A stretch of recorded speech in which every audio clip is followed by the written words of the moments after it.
Welcome to Pindar Poetry. We hope you learned something new. You begin by gathering essentials. Note the beta build and backup any settings, exports, or app data you need. Once done, sign out of accounts and unlink paired devices so credentials don't block removal. Make sure to record license keys and toggle off auto-launch. This prevents background processes during uninstall. Create a system restore point or snapshot. This gives you a safety net. Now, with those prerequisites complete, you're ready to move into the removal steps without wasting time. You'll now perform the core uninstall actions.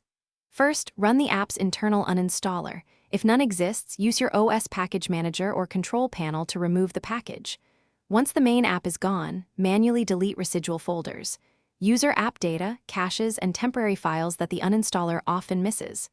Next, check for and remove launch agents, background helpers, kernel extensions, or drivers specific to the beta. These often persist. Finally, reboot to clear locked files and finalize the removal process.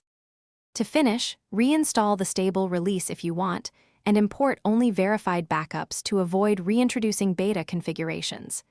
Make sure all related services have stopped, and tidy leftover permissions, scheduled tasks, or cron jobs that reference the old version. If everything looks clear, run a final system restart and verify normal operation. If you hit problems, files in use, or uninstall errors, boot into safe mode and remove remaining files.